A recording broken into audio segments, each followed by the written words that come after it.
саламатсыздар ма балалар? Саламатсыздар. Отырыңыздар. Жақсы балалар, бүгін сынып түгел ме? Кезекші кім екен? Үйге қандай тапсырма берілді? Сынып түгел ме? Жақсы, отырыңыздар. Жақсы балалар, бүгінгі сабағымызды бастамас бұрын сіздерге тақырыппен таныстырайын. Біз таңбалары әртүрлі сандарды қосу және теріс сандарды қосуға бүгін есептер шығарамыз. Сабағымызды бастамас бұрын біздің оқу мақсатымыз таңбалары бірдей және таңбалары әртүрлі рационал сандарды қосуды орындай білуіміз қажет. Сабағымызды бастамас бұрын бізде алда қандай мереке келе жатыр? Республика күні. Республика күні. Бүгінгі сабағымызды республика күніне арнаймыз. Жақсы, балалар, алдымен сабақта бағалау үшін сіздерге ту түсті әдемі бағалау парақшаларын таратамын. Әрбір орындаған тапсырмаға дескриптор бойынша баға, балл беріліп отырады. Сол бойынша мына берілген бөлікті жылжытып отырамыз. Әр сабаққа, әр тақырыптағы есептерге сәйкес тапсырмалардың дескрипторын жоғары төмен қозғап отырамыз. Келістік пе? Бізде мен қазір сіздерге қолдарыңызға есептер таратам. Сол кезде дескрипторы қапталында жазып тұрады. Қанша балл екендігі. Жақсы ма? Алға қарай жалғай бер. Артқа қарай жалғай бер. 2, 3, 4, 5. Дұрыс па? Осы дескриптор бойынша өзін-өзі бағалау сіздерге қазір қалыптастырушы бағалауларыңды бүгінгі күннің қанша балл алғандарыңызды журналға қойып беретін боламын.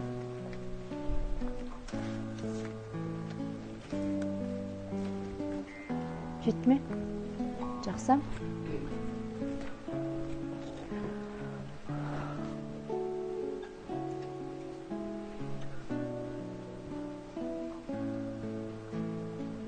Үй тапсырмасын, ережелерді қайталауды біз шырағай платформасы арқылы WordWall-да орындайтын боламыз. Тақтаға назар саламыз. WordWall-да дөңгелек айналғанда кімге түседі, сол оқушы кезекпен жауап береміз. Келістік пе?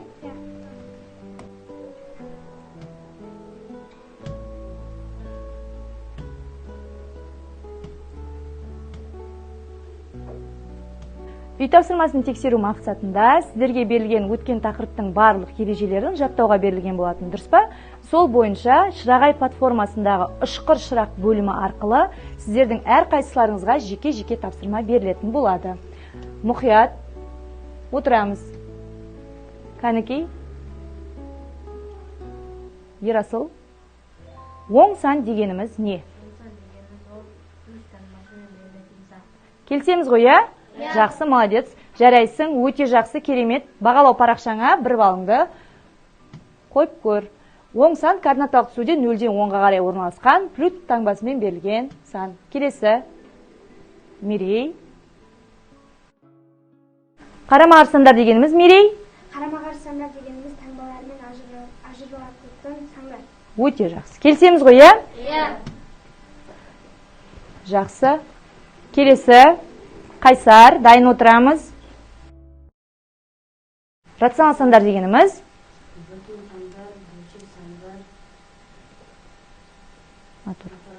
Жақсы, жақсы, отыра. Өзіңе үй тапсырмасының бір балын белгілей ғой. Ұста қолыңа. Келесі, жұлдыз, теріс сан дегеніміз қандай сан? Теріс сан дегеніміз минус таңбасымен берілген сан. Жақсы, өте дұрыс.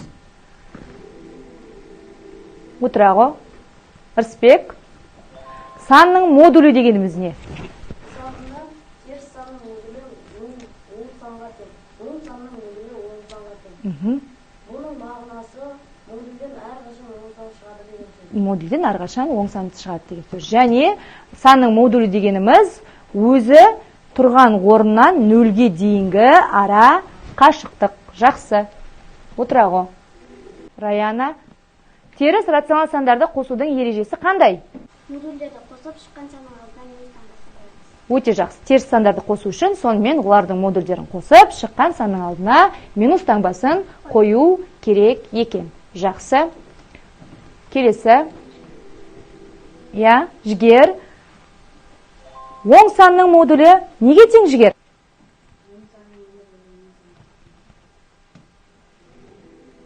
Жақсы, жігер отыра ғой. Келесі. Жақсы, әдемай. Таңбалар әртүрлі рационалдар қосуға мысал 5-ке -3-ті қосатын болсақ, шешімі? Иә? Өте жақсы. Келсеміз ғой, иә? 2. Бағалау парағына қойып отыр, балыңды 1-ге дейін көтеріп.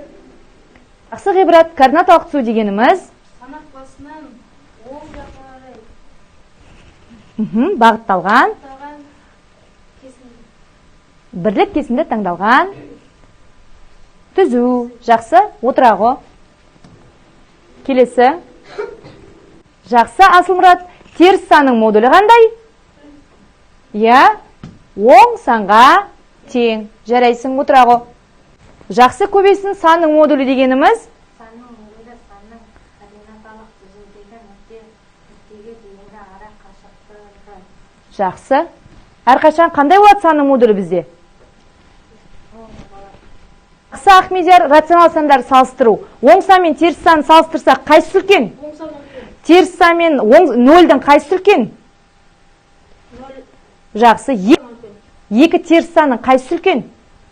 Қайсысы нөлге жақын болады, сол үлкен болады. Қайсысы нөлге жақын болады, сол үлкен болады. Немесе қайсысының модулі үлкен, сол сан кіші болады. Жақсы, жарайсың.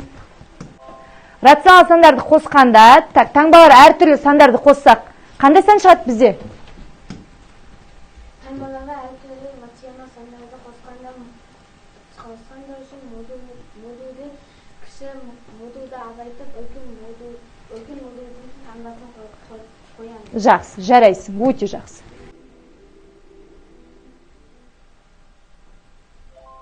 Жақсы, аяулым, 2 теріс санды қосуға мысал, -2-ке -5-ті қосатын болсақ, жауап -7. Келсеміз ғой, иә? Тексерейік. Бізде жауабы -7. Өйткені модульдерін қосқан кезде +7 шығады, нәтижесі теріс таңбамен таңбалаймыз. Себебі 2 теріс санды қосқанда олардың модульдерін қосып, шыққан санның алдына минус таңбасын қоямыз. Жақсы балалар, үй тапсырмасының ережені барлығымыз жақсы дайындалып келген екенбіз. Бағалау бетшемізге өзіміздің бағалымызды қойып қояйық, белгілеп. Енді бүгінгі күннің жадын дәптерлеріңізге жазыңыздар. Теріс сандарды қосу, таңбалар әртүрлі сандарды қосуға есептер шығару. Жақсы балалар, бүгінгі күннің жадын жазсақ, үй тапсырмасына өте керемет жауап берсек, бағалау парақшасына бағалауымыз салсақ, енді жұптық жұмыс орындаймыз. Бізде жұптық жұмыс Шырағай платформасы арқылы берілген Wordwallдағы тапсырма арқылы жұптасып орындаймыз. Біреуіміз келіп есепті таңдаймыз, екіншіміз тақтаға орындаймыз. Келістік пе? Жұптаса отырып. Және мұнда бізде әдемі көрнекі, сіздердің көздеріңіз түсіп тұрма? Бұл не қолымдағы менің? Ту. Қазақстан Республикасының мемлекеттік рәміздерінің бірі ту. Сабаққа белсене қатысқан оқушыларға сіздерге осы туды сыйлыққа беретін боламын. Сондықтан белсенді түрде араласып отырайық. Келістік пе? Ал бірінші жұп тақтаға келеміз.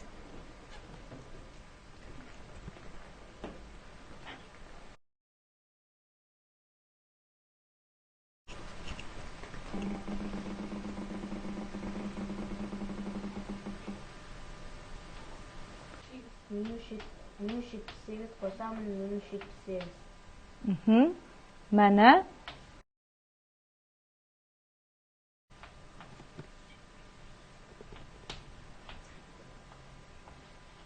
Келсеміз бе? Келсеміз бе? Жақсы. Қарай, келесі жұп. Балымызды бағалау парақшасына қойып отырайық. Келесі жұп.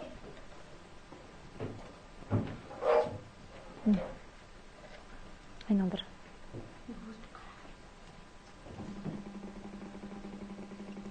Балалар, дәптерімізге жазып отырайық тақтадағы есепті. Оқы.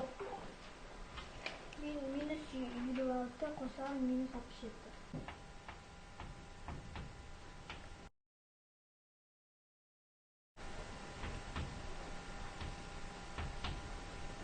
Келсеміз бе? Жақсы. Келесі жұп.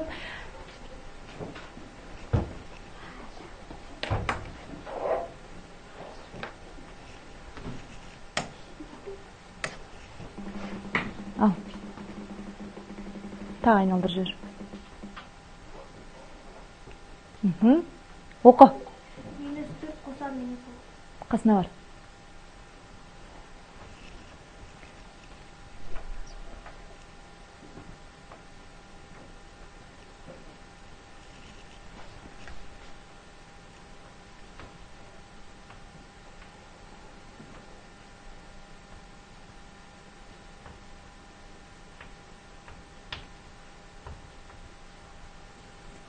Келісеміз бе? Жақсы, мына жерде жақшамызды салып жіберейік. Отыра қойыңдар. Бағалау парақшасына 1 балымызды береміз. Келесі, айналдыр.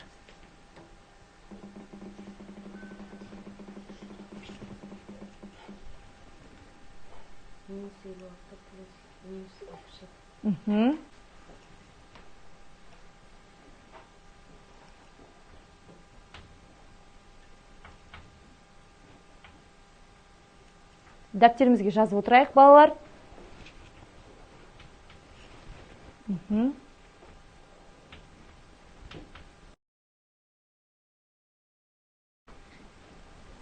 Келесі жұп.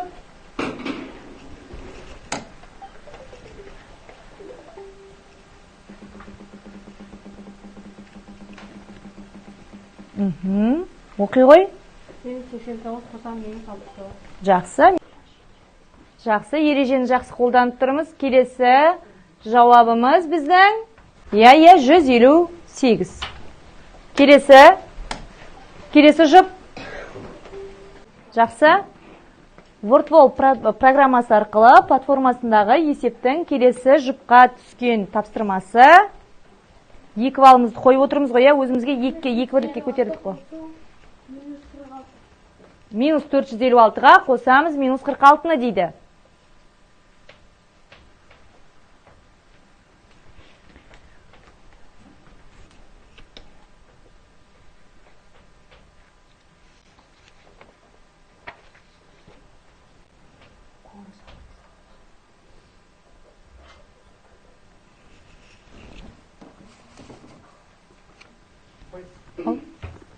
Жақсы, жауап бізде минус неше болып тұр? 502. Келсеміз ғой, Отырағы, бірақ біз ережені не істеуіміз керек? Пайдалануымыз қажет қосқан кезде. Келесі жұп бізде.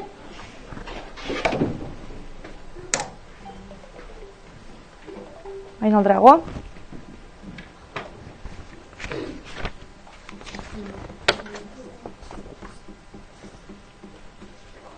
Оқа.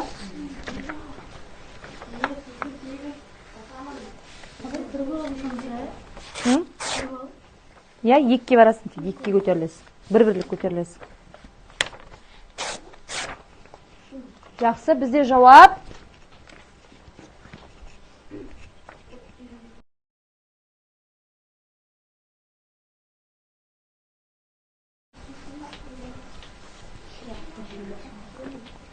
Жауап бізде 1300.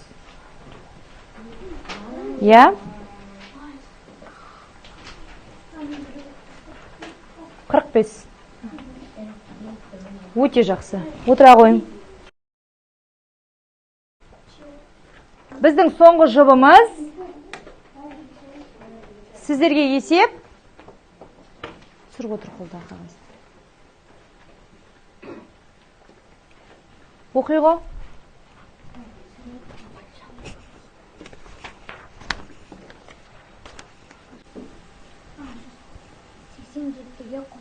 Минус 87-ге қосамын, минус 56 тен болады, оның алдынан минус таңбасын жайып, 87 қосамын, 56 тен болады, 130.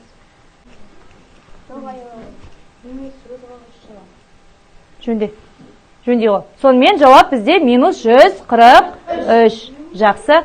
Бала, дәптерімізге жылдам жазып алайық. Біздің жұптық жұмысымыз дәптерімізде тұруы тиіс. Жақсы балалар, біз жұптық жұмысты тағда бір саралап алайық. Бізде 2 теріс санды қосу үшін олардың модульдерін қосып алып, жақшаның алдына не қоямыз? Шыққан мәнге минус таңбасын қоямыз. Бізде оқушылар жақсы меңгерген екен. Жақсы, соңғы бізде шыққан жұп Аяулым мен Қайыржан сандарды қосқан кезде теріс сандарды тек қана арифметикалық амалдан ғана қателестік. Минус 143 шығу керек. Өзімізге сәйкесінше бір балдан бағалау парақшасына қоямыз да, енді оқулығымызды ашып, оқулықпен жұмыс жасаймыз. Кітабымыздағы 466 есепті ашайық. Бұл есепті біз топтасып орындаймыз. Топтаса қойайық, балалар. Сіздерге қазір мен қолдарыңызға таратпа қағазын ұсынамын. Қазір қалаған есікті таңдау арқылы қай топқа қай тапсырма түседі, сол тапсырманы орындайтын боласыздар. Келістік пе? Жақсы. Бірінші топтан келіп, өзіміздің қалаған есігімізді таңдайық. Иә, бар. Қалаған есігін таңдайғы? А қосамыз Б және оны сыға қосқан бұл теріс Жақсы. Екінші топ. Оқулықпен жұмыс. Қалаған есігімізді таңдайық.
Ал жақсы балалар, болған топ, белгі білдірейік, біздің уақытымыз шектеулі аяқталды.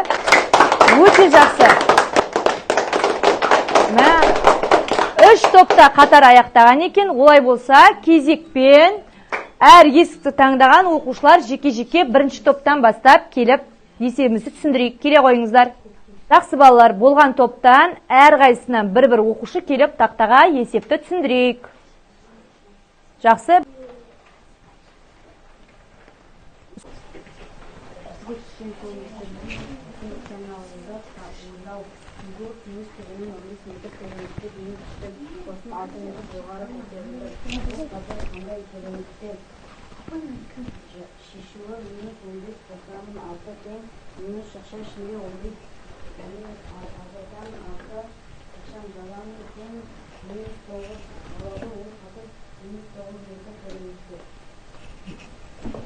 Келсеміз бе балалар?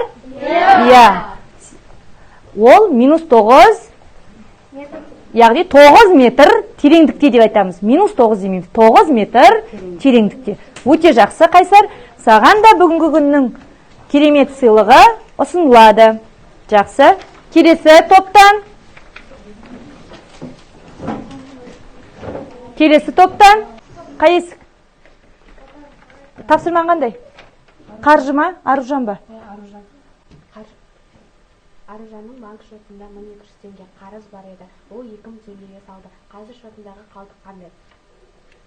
Шешуі 2000-ды 1200-ден азайтамыз 800 шығады. Жауабы қазір шотындағы қалдық 800 теңге. Қазір шотында қалдық 800 теңге. Амалды дұрыс орындады ғой, е? Сонда шешуі өте дұрыс. Әдемайға да бүгінгі күннің сыйлығы табысталады. Отыра ғой, жарайсың. Келесі үшінші топтан. Аяулым, сіздердің тапсырмаларыңыз? Автокөлік -25 метр белгідегі туннельге түсті. Кейін ол 18 метр жоғары көтерілді. Көлік қазір қандай биіктікте орналасқан?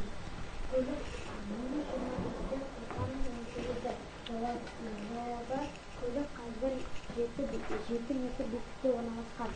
Өте жақсы. Келсеміз ғой, көлік қазір 7 метр биіктікте орналасқан. Аяулымға да бүгінгі күннің сыйлығы табысталады. Отыра ғой, жарайсың. Дәптерімізге балалар жазып аламыз, әр топ, және бағалау парақшасына дескрипторда берілген бойынша неше балды қоямыз? 3 балл. Сонда біздің бірлігіміз нешеге дейін көтерілу керек? 5-ке дейін. Өте жақсы. Қайталайық, балалар. Дайын отырайық. Дайынсыңдар ма? Ал.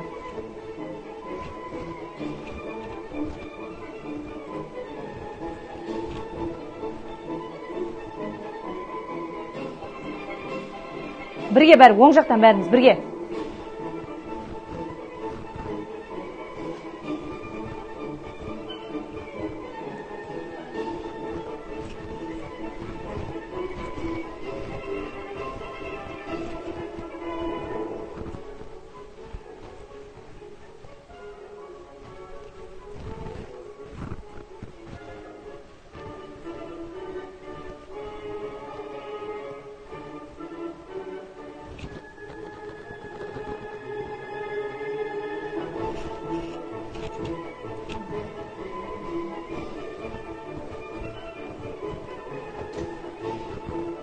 Бірге жасайықшы бәріміз.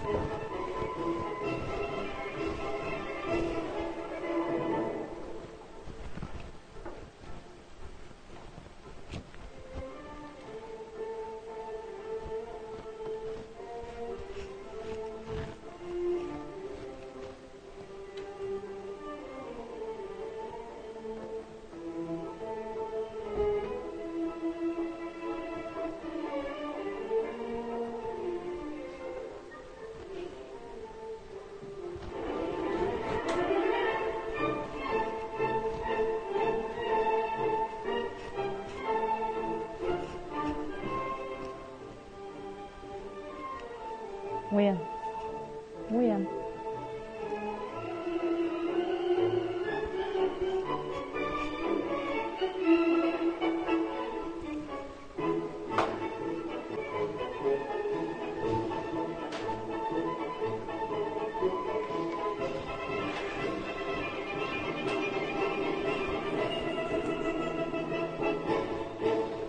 Бол. Жақсы балалар, біз сабағымызды бекіту мақсатында Шырақ тапқыр платформасының арқылы тест орындаймыз. Ол үшін QR-кодты сканерлейміз, ойыншылар қосыламыз, атымызды жазамыз, тездетеміз. Мен қазір мына жерге уақытты ауыстырайын. 60 секунд деп. Жақсы, ойыншылар QR-кодты сканерлейміз. QR-кодты сканерлейік барлығымыз. Атымызды жазайық. Асылмұрат, Жігер, Ахмедияр, Жарайсың, Көбейсін, Раяна, Аяулым, Ғибрат барлығымыз қосылып болсақ, ойынды бастаймыз. Қазір сіздерге тапсырма шығады. 60 секундта орындаймыз. Жауабын белгілейміз. Сұрақ: қай бөлшек дұрыс? 8-де 3-тен 8, 4-тен 3. Жылдам белгілейік. Жақсы балалар. Шырағай платформасы арқылы Шырақ тапқыр бөліміндегі есепті шығарған болсақ, тестті бекіту тапсырмасын орындасақ, кімге қандай сұрақ тап болды және жауабын қалай белгіледік, бір-бірлеп айтып шығайық. Бекіту тапсырмасын тексеріп алайық. Және алған балымызды осыған дейінгі жинаған 5 ұпайымызға қосып есептейміз. Сол арқылы қазір бізде қалыптастырушы бағалау шығады. Балалар, мінекей, мысалға, Раянада мына жерде 5-ке келіп тұрса, егер ол қазір тест тапсырмасына 5 ұпайына дұрыс жауап беретін болса, онда ол бүгінгі күннің 10 балын иеленді деген сөз. Әзірше барлығымызда 5 қана ұпай екен. Қанекей, есепті тексеріп алайық. Әрқайсымыз жеке-жеке бастайық. Кім айтады біріншісін? Кімге қандай сұрақ тап болды? Иә, оқиға. Маған -5 қосамын, ақсамын үстінде -3. Жауап? Жауап -8. -8. Жақсы. Келесі. Оқ, айта ғой, Қайыржан. Маған 7 қосу -10. Жауабы? Келсеміз бе? Жақсы. Отыра ғой. Келесі. -6 қосамын 4-тен -2. Жақсы. Келісеміз бе? Жақсы. Айта ғой келесі. Минус 8 қосамын 8 жауабы 0. Келесі. Жақсы. 12 плюс минус 7 символы 5. Келісеміз бе? Жақсы. Келесі. Айта береміз. Келісеміз бе?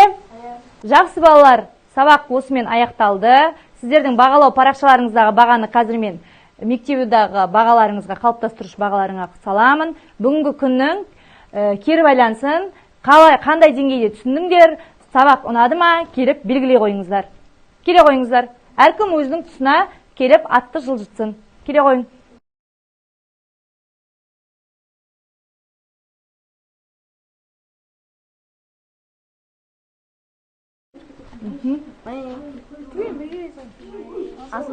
Жақсы балалар, барлығымыз сабаққа қатысты жақсы белгіледі, кері байланысты жақсы түсіндік. Олай болса, әрқайсымыз бүгінгі сабаққа байланысты өз пікірін білдірсін, және қалыптастырушы бағалауды мен қазір айтып отырыңыздар, электронды журналға қойып тастаймын. Бүгінгі күннің сабаққа байланысты өздеріңіздің кері байланыстарыңызды айта қойыңыздар. Бүгін маған сабақ ұнады, қатты ұнады. Маған бүгінгі сабақ қатты ұнады. Біз бүгін теріс сандарды қосуды, таңбаларды әртүрлі рационал сандарды қосуды үйрендік. Сол үшін бүгінгі сабақ маған ұнады. Және жиналған балам 10-нан 10. Жарайсың. Баршаңызға үлкен рахмет. Белсене қатысып, көмектескендеріңіз үшін шын жүректен алғыс айтамын. Жақсы балалар, бүгін үй тапсырмасына В тобына 472 есепті шығарып келе қойыңыздар. Барлық қасиетті пайдаланып, үлестірімділік қасиетін, орын ауыстырымдылық қасиетін пайдаланып шығарып келеміз, және ережені тағы да бір қайталаймыз. Жақсы, рахмет, сабақ аяқталды, сау болыңыздар.